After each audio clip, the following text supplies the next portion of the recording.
muita gente. Então o que nós vamos falar aqui não tenha nada de cunho pessoal. Até porque não foi nem eu que criei essas teses. Isso aqui tudo está em livro, isso tudo está em apostila. Eu não criei da minha mente essas coisas, né? Isso aqui já é de muito tempo que a gente já ensina, que a gente já viu. Então, existe toda a bibliografia que a gente usa para poder fazer uma apostila, para ver o material, né? Os livros que a gente indica. O que você está vendo aqui, você vai ver em qualquer livro, né, de homilética e em qualquer apostila de um curso de obreiros que você já tenha feito. Amém? Eu vou ter que ir para o outro lado, porque eu não consigo ficar olhando assim não. Desse lado aqui não. É muito ruim para mim. Eu só consigo ficar daquele lado lá, esquerdo. É sério. É sério. Não tem como. Porque não vão ficar olhando para mim, não vão olhar para mim não. Vão ficar olhando só a minha voz. Não vou prejudicar a aula. Não consigo não, é sério. Fica escutando aí, Canidé. Eu não consigo. Então nós vimos um pouco de hermenêutica, vimos um pouco da exegese bíblica. Há uma confusão, né? Às vezes a gente vai falar na pressa e fala exegese, né? E há um errozinho que não deve ser falado, ok? Não é bom você falar, porque sempre tem um chatonaldo na plateia. E o chatonaldo ele vai ficar corrigindo cada palavra que você diz, porque ele é um cara amargo. Ele é amargo, né? E você, como fala em público, você deve estar também ciente que você tem que falar bem, o melhor que você puder, ok? Para não trazer nenhuma barreira para quem está ouvindo. Eu vou só ler, que já falamos um pouco, vou ler só algumas coisas e colocar em prática. A exegese gramatical histórica é o princípio da interpretação bíblica que leva em conta apenas a sintaxe e o contexto histórico no qual foi composta a palavra de Deus. Tal método acaba por tirar da Bíblia o seu significado espiritual. Há verdades espirituais, aqui é um H, há verdades espirituais escondidas em símbolos e enigmas das porções escatológicas, por exemplo. Às vezes você vai fazer uma interpretação bíblica e você vai olhar lá, né, as palavras no grego, as palavras no original, o contexto histórico que ele foi aplicado, e aquilo, tanto você falar no sentido histórico, se você não trouxer para aplicar nos dias de hoje, fica muito chata a pregação. Parece uma aula de história de professor que está em final de carreira, sabe, para se aposentar, colégio público. Então você tem que tomar muito cuidado em relação a, sim, buscar a interpretação gramatical certa, o contexto histórico que ele está sendo aplicado, né? Por que aqueles textos lá de Levítico, de Êxodo, né, aquelas leis que foram aplicadas, elas se aplicam diretamente àquele povo que está ali no deserto. Aquelas regras de higiene, por exemplo, em relação às mulheres, em relação aos alimentos. Por que eles não podiam comer peixe que tivesse couro? Se você pegar essas regras e for, irmão, é o seguinte, a partir de hoje, aqui no Ceará, ninguém come cangulo. Ninguém sabe o que é cangulo? Peixe couro. Por quê? Porque ele está fazendo uma aplicação direta de um texto do Antigo Testamento, baseado nessa passagem. Quem gosta de comer tejo também já está amaldiçoado, porque lê essa parte lá em Êxodo e fez a aplicação. Você, ok? Nós teríamos um problema grave em relação aos bancos da igreja, porque existem irmãs que estão durante o seu ciclo e que estão sentando no banco. E pela aplicação da lei, se o irmão sentar no mesmo banco que a irmã acabou de sentar, o irmão está imundo 7 dias. Algumas pessoas pegam regras do Antigo Testamento e tentam aplicar diretamente à igreja de hoje. Eu disse isso no ano passado, meu irmão, alguns irmãos quase me mataram aqui, mas eu sobrevivi. O Velho Testamento, ele vai apontar para os princípios cristocêntricos, vai apontar para o Novo. O que doutrina a igreja não é o Velho Testamento, é o Novo Testamento. As epístolas, né? E aquilo que é extraído dos evangelhos de Jesus. Jesus, ele cumpre a lei. Os apóstolos trabalham em cima da liberdade cristã, certo? Baseado, e não procuram fazer o judaísmo aplicado à igreja. É fato, sim, o cristianismo foi um apêndice do judaísmo. Os primeiros cultos, as primeiras pregações eram feitas em sinagogas. Jesus operou vários milagres no sábado. Os adventistas pegam isso na TV 25 e mexem com sua cabeça. Os apóstolos se reuniam no primeiro momento, aos sábados, até migrarem para o domingo. Você vai ver isso na Estrela de Eutico. Você vai ver que o próprio Cristo ressuscitou no domingo. Então você tem que entender que aquele sábado lá de Êxodo é um sinal para a nação sacerdotal judaica. Para isso você vai ter que fazer várias regras de aplicação gramatical e histórica para entender. Senão você perde de forma literal e começa a colocar os irmãos guardando o sábado. O Felipe, que não tem o que fazer, porque eu botei o grupo de jovens de Talmidim, lá da igreja, ele perguntou se eu ia usar o quepá e botar aquele pano aqui. A estola. A estola. Eu, não. É só para poder trazer um efeito, mas jamais eu vou usar isso, não preciso, nem judeu, e muito menos quero me circuncidar. Deus me guarde. Deus me guarde. Então, na realidade, você precisa ter esse entendimento. Existem coisas até no Novo Testamento, de usos e costumes, por exemplo, que você não pode aplicar na igreja. Quais são, pastor? Você tem 1 ano e 8 meses para descobrir aqui no seminário. Amém? Sim, mas eu grifei isso aqui, né? Tem uma forma de fazer um negócio de observações no PowerPoint, mas eu esqueci como é que é. Depois vocês me ensinam, que faz a parte do que está aqui. Tal método acaba por tirar da Bíblia o seu significado espiritual. É o cuidado que tem que ter. Porque a Bíblia também vai ter vários símbolos. A Bíblia vai ter muitas profecias que não poderão ser interpretadas simplesmente histórica, gramaticamente. Aí você vai ver para aquelas páginas das alegorias, né? Mas também tem que tomar muito cuidado com a alegoria, porque a alegoria é um negócio danado para se criar heresia.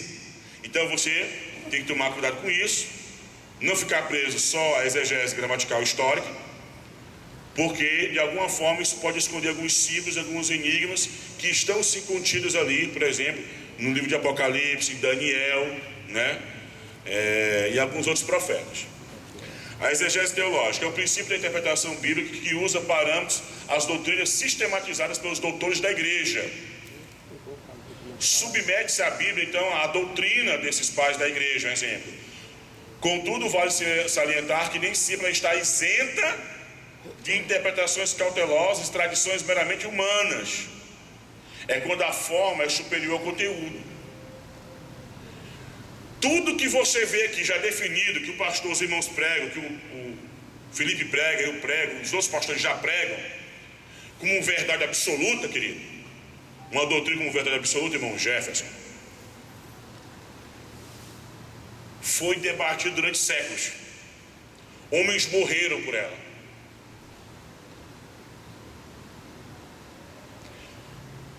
Padres, vigários e pastores foram expulsos das suas igrejas para morrer em desertos, porque defenderam a sã doutrina, quando a igreja já entrava num período de corrupção.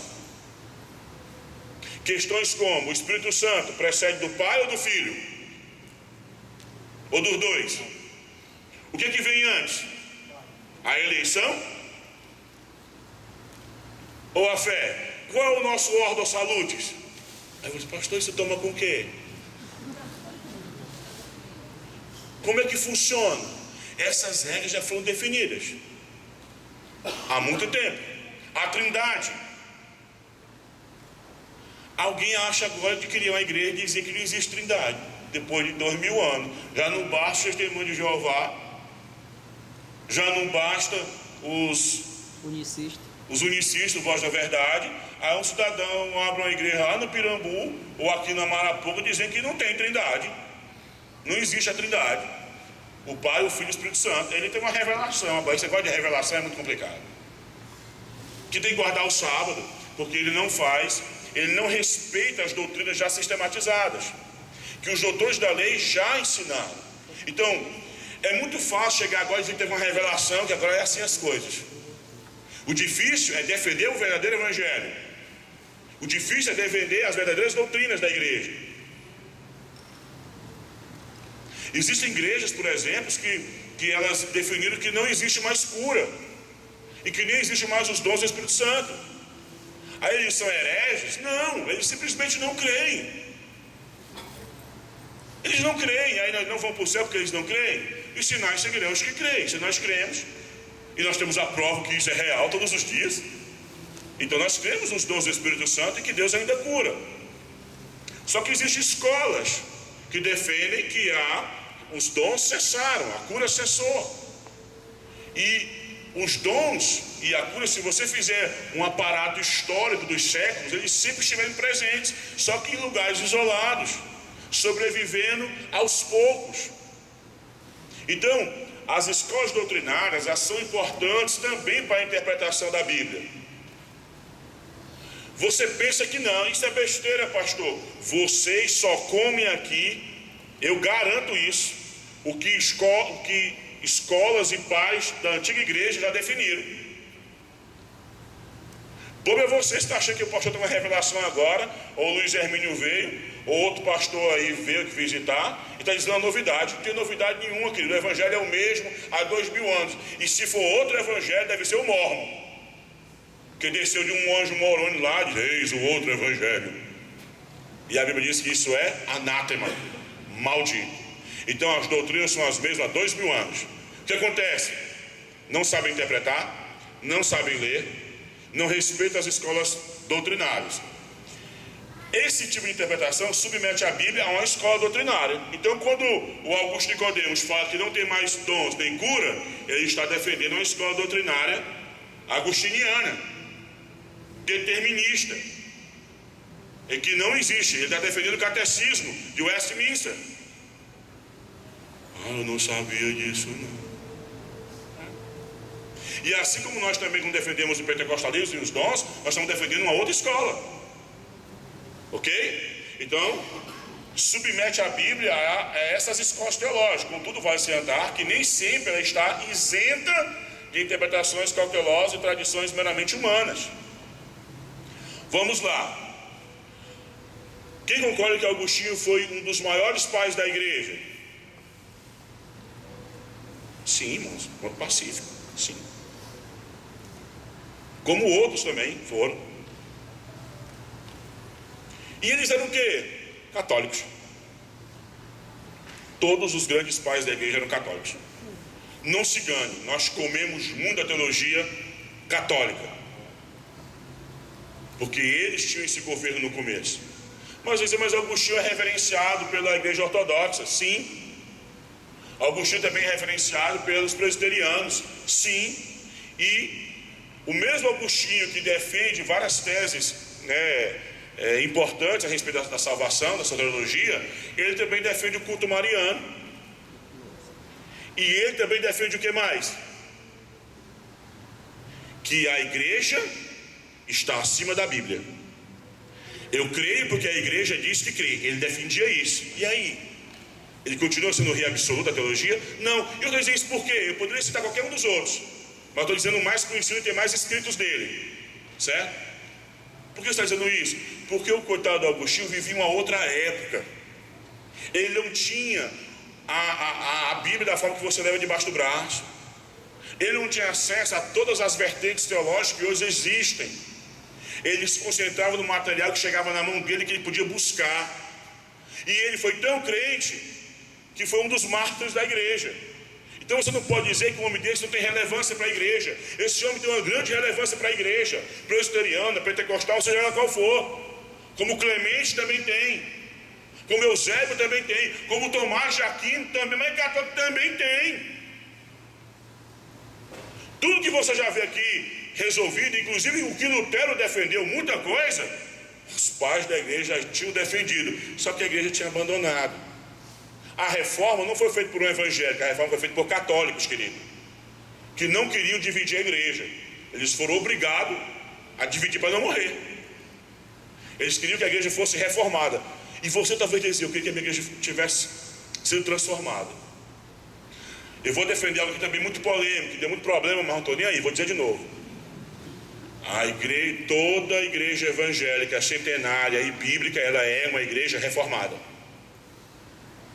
As pessoas acham dizer que reformada é só o pessoal lá do Paulo Júnior, os presbiterianos. Isso é uma tremenda falácia.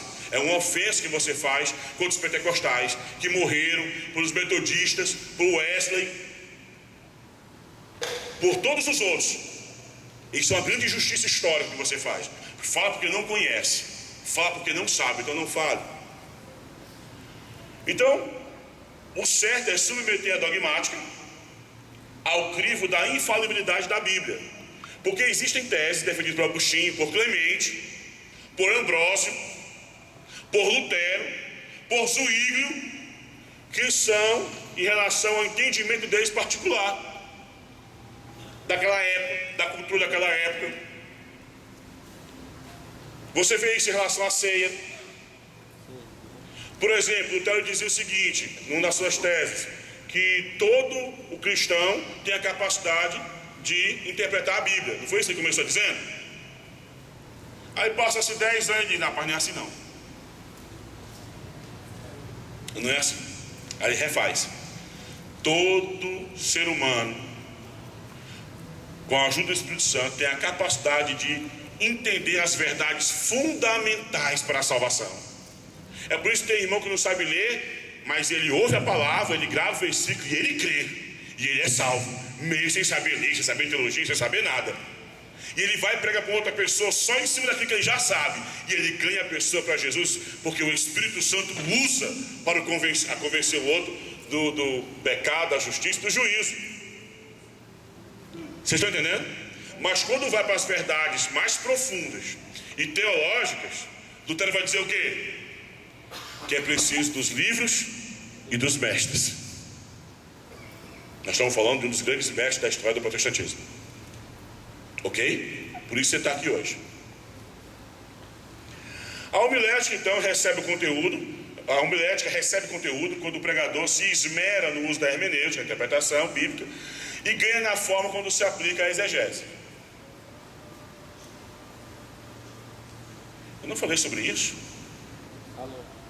Falei, comunicação, o ato de tornar comum. Eu falei sobre isso, eu tinha falado isso aqui. A comunicação é a ciência, né? Falei sobre isso, também falei sim. Nós não terminamos, foi quando a Ed já falou metrô. O que acontece? A comunicação é uma ciência perigosa e altamente subversiva, se não se fundamentar na ética.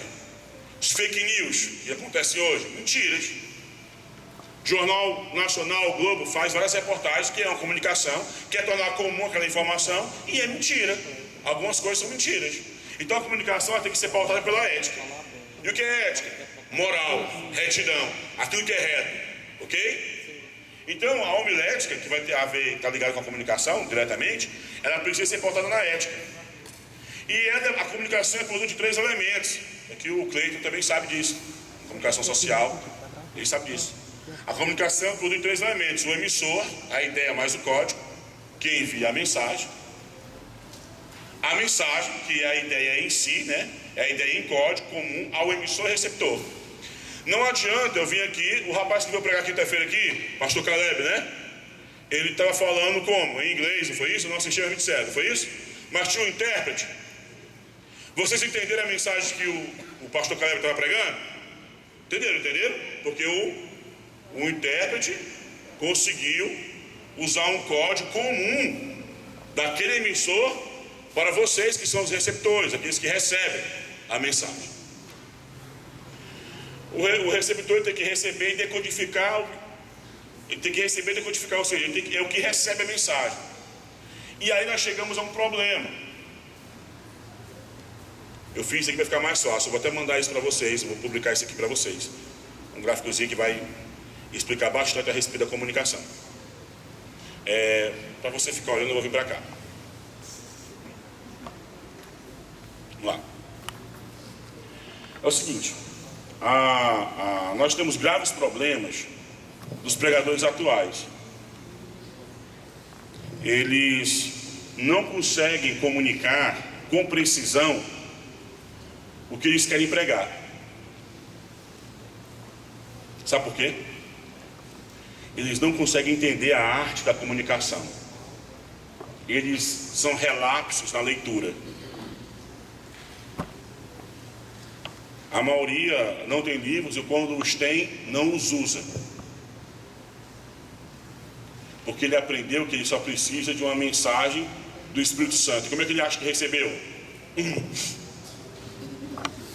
Tinha um arrepio aqui, tinha um irmão que dizia aqui, em seguida ao Betel: pastor, eu sei quando vai vir uma mensagem. Quando? Eu tenho um arrepio aqui na nuca. Eu falei, cara, tu tá com Eu conheço. Tu tá com um problema, problema neural. Então, não é com arrepiozinho, não é com a tremedeira, entendeu? Não é isso que vai definir que você recebeu a mensagem. É uma convicção espiritual tremenda e poderosa. Que Deus te deu o sinal de que aquela é a mensagem daquela noite. Amém? Pastor, mas e se Deus falar ao meu ouvido? Fala. Aí eu creio nisso demais. Todo domingo ele fala, você deve ser Abraão. Ou Moisés. Ou um Paulo. Mas no geral, ele fala com você através da própria Bíblia. O senhor acredita, pastor, que Deus fala? Acredito. Mas não todo domingo, não toda terça-feira, toda quinta, toda quarta, toda sexta. Para te dizer, a mensagem de hoje vai ser a mulher cananeia, viu? Quero falar sobre isso. Como, pastor? Como Deus? Quais são as divisões? Quais os tópicos? Aí Deus, te vira.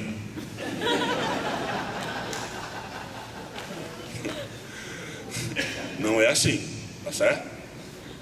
A mensagem demora 2, 3 dias para você pregar. Já tem dias que você está tão ocupado que Deus te dá uma mensagem, às vezes sim, 15 minutos antes do culto. Às vezes no culto. Eu vou dizer algo aqui que alguém vai pensar que é uma piada, mas não é piada. É responsabilidade com o que eu ensino. Você vai ver muitos pregadores que todo culto eles dizem que Deus mudou a mensagem. E isso é muito sério. É muito sério. Não preparei uma mensagem, mas o Espírito Santo mudou. Domingo, no outro domingo também, na outra quinta também, na terça também, na quarta-feira também, na sexta também. Rapaz, mas que Espírito Santo é desorganizado, viu? Isso é complicado.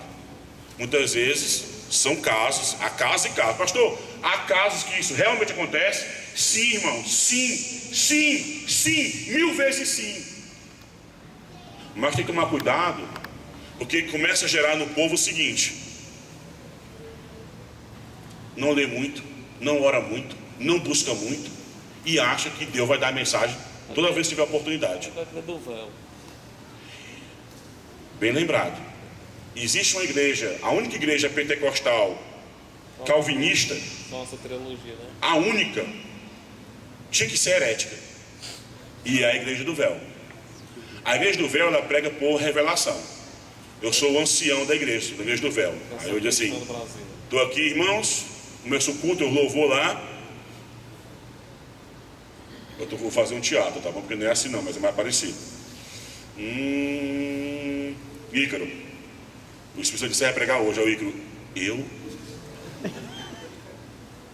E é assim, pega a Bíblia, aonde abriu, bateu, Deus vai dar a revelação. O que surgiu com isso? Várias e várias heresias. E aí começar a dizer que eles são a única igreja verdadeira, que a mulher tem que usar aqueles véu lá, que tem que fazer uma confissão pública que a igreja do véu é a única igreja verdadeira, como os adventistas 7º dias fazem. E aí começa a caracterizar assim uma seita herética. Então quem prega de supetão, todas as vezes dizendo que Deus está dando uma revelação, não pode prestar atenção. A mensagem que Deus é só de 10 minutos, o resto ou é testemunho, ou heresia, ou pecado, ou loucura. E isso acontece em muitos e muitos lugares. Porque nós tivemos o costume de espiritualizar as coisas em tudo. Pastor, mas Deus é espírito, querido, mas Deus é organizado, Deus é responsável, Deus inspira. Deus fala com você se dirigindo no carro. Deus fala com você no seu negócio. Deus fala com você cuidando do seu filho. Deus fala com você lavando roupa. Deus fala com você orando de manhã e de tarde. Deus fala com você. Deus te inspira. Deus te corrige. Aí você vem à frente, no dia da sua oportunidade, e prega. Com toda a autoridade que Deus lhe deu. Mas pastor, não tem uma mensagem de 40 minutos, de 1 hora. Tem de 15, 20 minutos. É palavra de Deus? Vai ser só palavra? Então pregue. Você vai estar se comunicando, o emissor, através do código. Qual o código? Primeiro, a fala, né? O veículo, a boca, a voz. O método sonoro. Há um som sendo emitido. E o sentido, que vai ser aguçado, despertado do receptor, vai ser o áudio, né? O ouvido. Também existe a forma de se comunicar através do escrito. Eu faço uma apostila, estou comunicando algo através de algo escrito. A mão, a letra é o veículo, o gráfico é uma forma de comunicar. Vocês estão aprendendo através desse gráfico, é uma forma de comunicar. O olho está sendo despertado, né? Meu Deus, o sentido a visão. A expressão corporal, o veículo, o corpo, o gesto, o visual, o olho. Olha, a expressão corporal fala muito na pregação. O que eu vou falar aqui, você vai pensar que eu estou ensinando você a fazer um teatro, mas não é isso, certo? Primeiro, se a mensagem te emociona, se emocione com ela. Não contenha a sua emoção. Se você chora na mensagem, se aquela mensagem te faz chorar, chore. Se ela te faz rir de alegria, ria. Não entra naquela crise lá do Hermínio de ficar rindo do dom, o dom da risada. Também não entra no dom do choro, chorar a mensagem todinha. Nem de cair e ficar rolando no chão. Porque você está querendo transmitir uma ideia de que você teve você está numa intimidade maior, mais profunda. Na realidade, é algo gerado da tua emoção, da tua vontade, que você está comunicando de uma outra forma. A expressão corporal, teu corpo vai falar. O Bill Clinton, ele usa a forma de se expressar com as mãos. Por exemplo, eu me gesticulo muito. O Bill Clinton, ele trabalha assim no método Clinton. É só isso aqui, ele já dá uma palestra, só aqui, ó. Ele não sai desse nível de segurança. Mas só que nós não estamos pregando na igreja batista, ou presbiteriana, ou na Assembleia Legislativa. Nós estamos pregando na igreja pentecostal. E eu falei para vocês que ia ensinar vocês a pregar um pouco no método pentecostal. Então vai ser, se necessário, muita expressão corporal. Você já me viu pregando aqui, por exemplo? Tem uma vez que eu preguei, que eu fiquei tão alegre, que eu dei uma carreira daqui até ali. Quase que eu não volto. Eu dei uma carreira aqui. E sabe quem faz isso? Pentecostal. Porque ele se emociona. Eu já disse que eu ia pregar na densidade. E na época, estava lá o pastor José, o Maia, uns outros caras lá que alguém dizia que tinha alguma coisa. E eu achava que tinha mesmo. Então eu ia pregar, a primeira vez que eu fui pregar, ficava nervoso, quase não conseguia pregar. Aí no meio de sentado, nervoso, tá, tia Giliardo, prega do jeito que tu prega. Todo mundo gosta, tu vai inventar por quê? Pai, é mesmo. Preguei a mensagem do jeito que eu sei pregar, da forma que eu sempre prego, e com o meu jeitinho de bater o pé assim. Precisa fazer isso na homilética? Não. Mas às vezes eu sinto uma presença de Deus, a pessoa fica meio dormente, eu dou uma batida na perna para a perna voltar para o canto. É o meu jeito. Então você vai ter características na hora da sua pregação distintas. Não copie o Marco Feliciano, não copie o pastor Valtinho. Teve uma época que na Betel, que a gente chamava o pastor Valtinho para pregar, ele mandava um pessoal para pregar nas igrejas da gente, igual ele, até a voz. Que vai chutar não sei o quê, que vai fazer não sei o quê. Aí olha aí, mano. Isso aí não tinha feito não, porque nem na Assembleia de Deus o pessoal gostava que o pastor Valtinho fizesse. Se tivesse feito, ele tinha pregado só aquele dia, o irmão que foi. Então, na realidade, a tua expressão corporal vai falar, o teu semblante vai falar. Você vai transmitir a maior mensagem do mundo, e você vai falar sobre a libertação, e você fala com tristeza. Irmão Jesus, Ele cura, salva e liberta. Seja liberto em nome de Jesus. Seja liberto dessa barba, irmão, em nome de Jesus. Brincadeira, também uso barba. Aí você devolve, você pode se libertar desse corpo em nome de Jesus. Mas a diferença, agora eu vou para a segunda aqui, mexa com esse negócio aí. Tá dando certo. A expressão corporal vai comunicar muita coisa. Mas tem que ser com autoridade e vida de Deus de verdade. Porque se você inventar, você passa vergonha. Sabia disso? Se você inventar, você passa vergonha. Então você vai falar, seja liberto em nome de Jesus. Você diz, seja liberto em nome de Jesus. Seja liberto. Seja liberto. Está com medo? Seja liberto em nome de Jesus. A tua expressão facial. E tu, que é pentecostal, faz isso. Vai falar do céu, aponta para o céu. Vai falar do inferno, aponta para baixo. Como se o inferno realmente estivesse embaixo. É o Japão, né? O Japão. Então a expressão corporal vai falar muito a pregação. E você precisa saber usar ela. Agora tem que tomar cuidado para você não expressar ideias erradas. Teve uma irmã lá no Jardim das Oliveiras que ela disse que expulsava os demônios, expulsou 23 demônios de uma mulher. Eu não sei como é que ela contou. Mas no final da mensagem ela disse, irmão, está aqui porque aí deu um cotoco no meio da igreja para o Satanás. Não houve ética nisso. Você está entendendo? Um símbolo é Obsceno.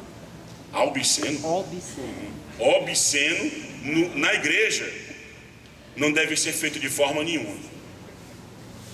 Se você vai pregar e a fala que você vai usar, o sistema sonoro, ele vai transmitir ou paz ou alegria, ou poder, ou tristeza, ou repulsa.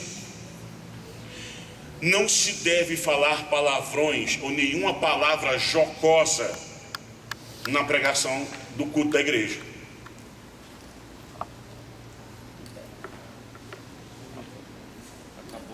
Se você o fizer, você está cometendo assim um tipo de pecado. Pecado contra o Espírito Santo que habita em você, que você não precisa mais falar palavrão. Para comunicar repulsa, você não precisa falar palavrão. Porque se você falar palavrão para comunicar repulsa, você é um carnal, querido. Você não deve falar palavrão. Mas eu conheço um pregador tal que fala, e se ele fuma maconha, tu fuma também? Se ele virar homossexual, tu vai ter a mesma prática dele? Pois diga logo para a gente saber. Não é porque você vê alguém fazendo o que é errado e ele é famoso que você vai copiar. O que vai lhe nortear é a palavra de Deus. Então a Bíblia diz o quê? Que da sua boca não deve sair o quê? Nenhuma palavra o quê? E se está saindo, querido, é pecado. Pastor, se ouvir alguém falando, meu irmão, ore por ele. Pastor, eu estou sentindo uma vontade profética de ir lá dizer para ele que ele está errado. Vou? Vá. Eu te espero lá na forca. Eu te espero lá na fogueira da Inquisição Protestante. Mas isso tudo, irmão, são coisas que você deve evitar, ok? Você deve se comunicar bem o melhor que você puder. A expressão corporal, eu vou falar sobre isso já aqui, o Felipe deu umas coisas interessantes, mas eu queria muito falar sobre essa parte. A tua expressão no púlpito vai falar muito da segurança que você tem ao pregar. A forma como você chega, que você se senta, a postura que você tem. Mas algumas pessoas chegam no púlpito, o interesse deve chamar a atenção antes de pregar. Eu já vi casos assim, eu já estive na igreja, o irmão foi chamar para pregar, ele saiu da cadeira dele e saiu assim. Ele veio para chamar a atenção e foi até o púlpito. Durante o louvor, que estava uma bênção, o que ele fez para chamar a atenção? Ele começou a fazer uma luta espiritual, que nós chamamos no karatê de kata. É kata? Kata? Kate? Kate? Kate? Kata? Kata. Aí ele fica.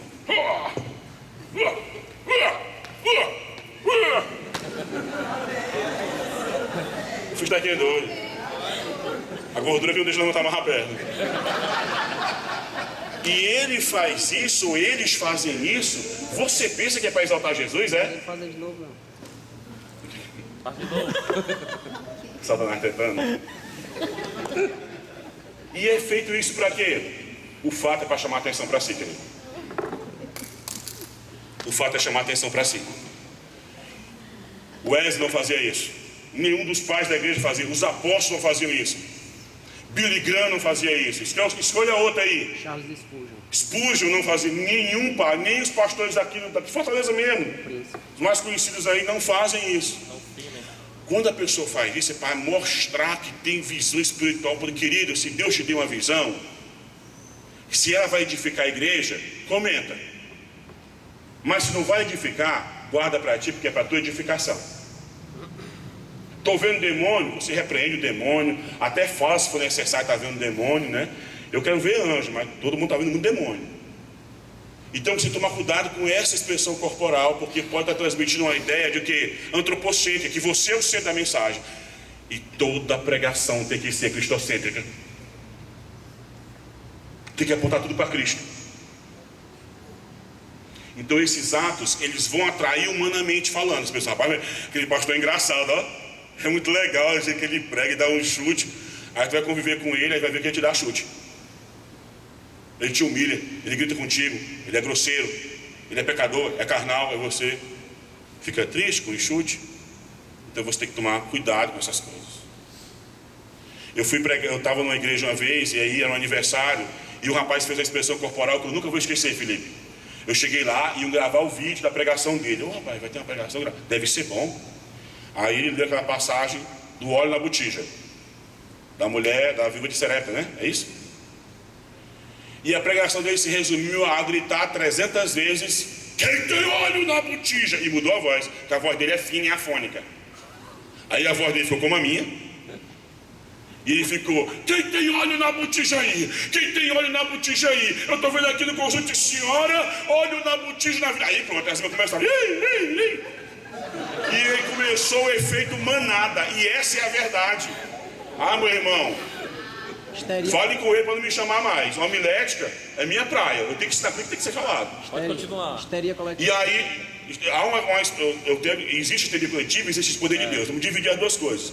Aí começou, ele não disse mais nada, ele só ficou falando isso todo o tempo. Agora eu estou vendo aqui no meio da mocidade o óleo na botija. Aí eu olhei para eles, ele era o líder. Quando eu olhei, só 2 pulou. Aí fiquei olhando. Aí todo mundo lá gritando: rapaz, Jesus, o que é que eu faço nessa história, Jesus? Então, Juliano. Aí ele se virou para mim, porque todos fazem isso, né? Olhou para mim e disse: Tá cheio mesmo. e você que está com cara que está chupando o limão? Irmão, você que está do lado aí, bote a mão no ombro dele e sacuda ele agora. Mas um negão desse tamanho, vamos. Transferência de unção. Não, ainda vou chegar lá. Botou a mão sobre o meu ombro. Quando ele botou, eu disse: tire agora, se você sabe o que é bom para você.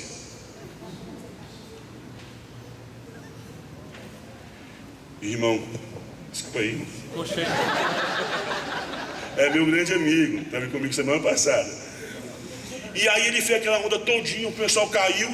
Aí quando ele começou 8 horas a pregar, era 9h45 nessa brincadeira aí. Grito, cai, pá, pá, pá.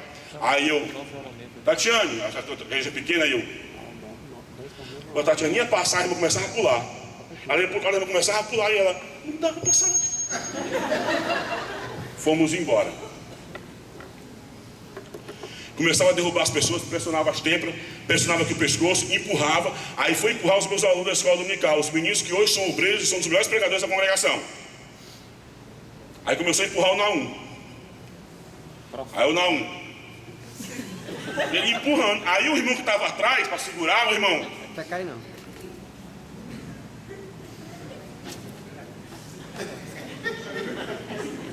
Existem métodos que alguns pregadores usam exatamente para transmitir esse tipo de ideia de poder.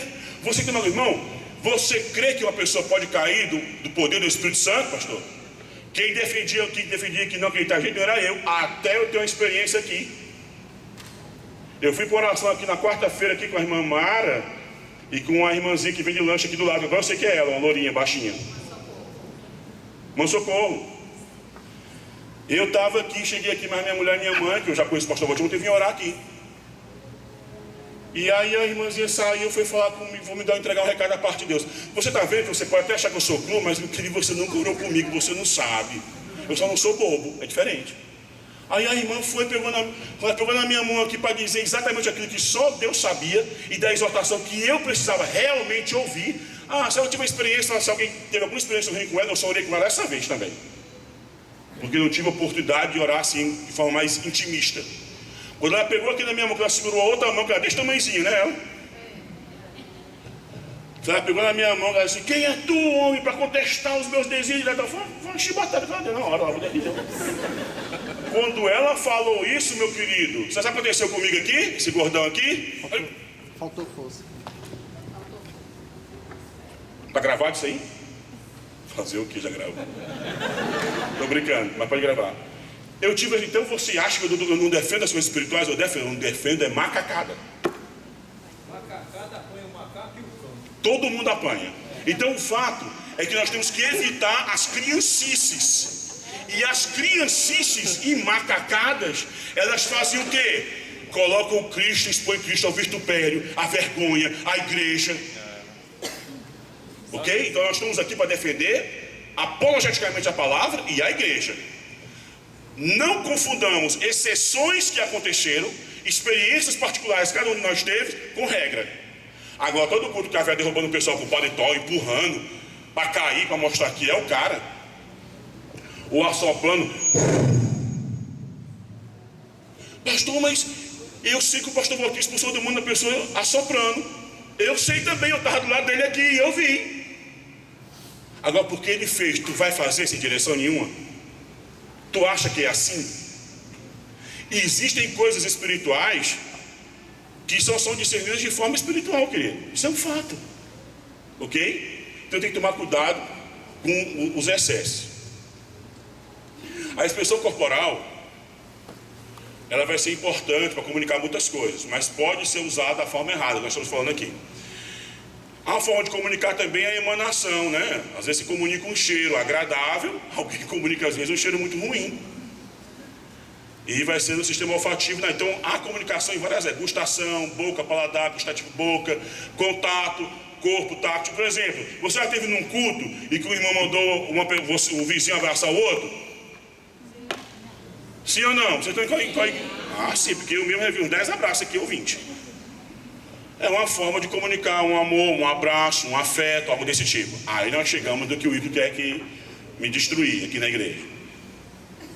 Que é o problema da... Você já sabe o que eu vou dizer? Alguém sabe? Alguém sussurrou: transferência de unção. Infelizmente já aconteceu aqui em um culto de oração, tenho certeza que eu estava.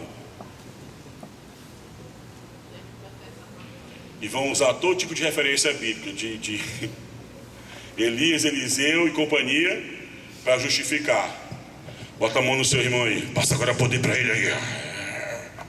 A unção recebe agora aí, emana de ti para ele.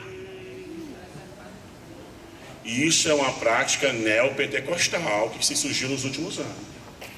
Tem que tomar cuidado com isso. Os deturpar das passagens bíblicas a confirmar isso é perigoso, é herético, né? Todo poder vai emanar de Deus.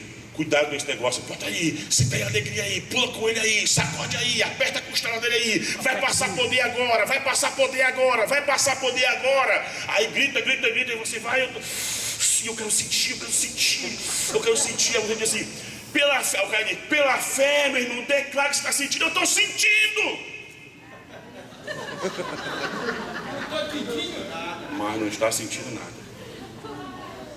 Infelizmente, eu falo isso com tristeza, isso acontece. Isso acontece, é perigoso, tem que tomar cuidado, porque há exceções, né? Mas nessa parte é complicado, você não vai ver isso. Mas os apóstolos impunham as mãos. Estão confundindo autoridade eclesiástica. Batismo com o Espírito Santo, que é a imposição das mãos. Batismo com o Espírito Santo, que é uma coisa. Transferência de autoridade. Transferência não, como é? Outorgação de autoridade com transferência. Transferência vai transmitir o seguinte: está saindo de mim para você. Transferir dinheiro, transferir dinheiro. Estava pregando na Assembleia de Deus uma vez, um amigo meu que era ex-traficante, né? Aí falou, dá o testemunho que vai pregar. Tá certo. Aí como é que a igreja lá perguntei logo? A igreja é normal, pode ir normal, eu fui de chinelo, é mesmo normal. Só que quando eu botei o pé na igreja, tinha 7 pastores, um que gravado para o auditório. Esse cabelo botando um foguete, mais dois. Bem, comecei a pregar aí. Isso que as meninas contaram depois do culto, né? Que tinha irmão que estava com mais de 10 anos que falava mais língua estranha. E eu não vou naquele dia. Amém, eu creio. Pregando aqui, ó, e meu irmão olhar para o pastor Tadinho para eles, ó, que unção, eu não dou a ninguém. Unção de segundo. Cavando com a direita e recebendo com a esquerda. Então, cavando com a esquerda e recebendo com a direita. No caso que o irmão Roberto está falando sobre unção, cavar, receber, dar, nós temos que entender que essa unção que ele está querendo dizer, a palavra que ele está querendo dizer é poder. Poder, música, né? Certo? Deixar bem claro isso. Eu expliquei aqui no seminário várias vezes, as pessoas não entenderam, mas na realidade todos nós temos a unção do Espírito. A unção do Antigo Testamento era o símbolo daquele óleo. Lembra do óleo lá do sacerdote? A unção profética, a unção do rei, que era dado como um símbolo. E o Espírito Santo, quando você aceita Jesus verdadeiramente, você está selado, você está ungido com a salvação. Você está ali ungido com a presença de Deus, que antes era esporádica sobre profetas, sacerdotes, reis, agora está sobre a igreja. Em nome de Jesus de Nazaré, todos vocês têm a unção do Espírito Santo, a presença do Espírito Santo. Mas aí você fala, e o poder? Os dons, a busca por mais poder de Deus, que muitas vezes deve ser entendido como autoridade espiritual. Aí você vai fazer o que o irmão falou aí, né? Cavar, buscar, para ter. E por que a palavra unção? Porque as palavras, vamos trabalhar isso aqui também, o nosso meio pentecostal, ele é cheio de gírias evangélicas. Sim ou não? E aí, soldado, como é que foi? Rapaz, foi fogo puro. Deus usou um vaso, derramou o fogo sobre o jardim do Senhor. Aí o cara está escutando, meu irmão. A inteira é essa. Que situação é essa aí? Nem Salomão em toda a sua glória. São gírias evangélicas que vão comunicar e que você deve evitar na pregação. Nós vamos chegar agora nessas situações, já já. Então vamos agora para as dicas gerais que está no seu celular. Quer dar um tempo e voltar com isso? Irmão, nós começamos 8 horas. Vocês querem dar tempo para comer alguma coisa? Vocês querem comer? Nós começamos 8 horas. 10 minutos então. Hã? 9 horas, né? 10 minutos. Que horas são? 5 para as 9. 5 para as 9? 9 e 5. 9 e 2. Eu tenho muito o que falar.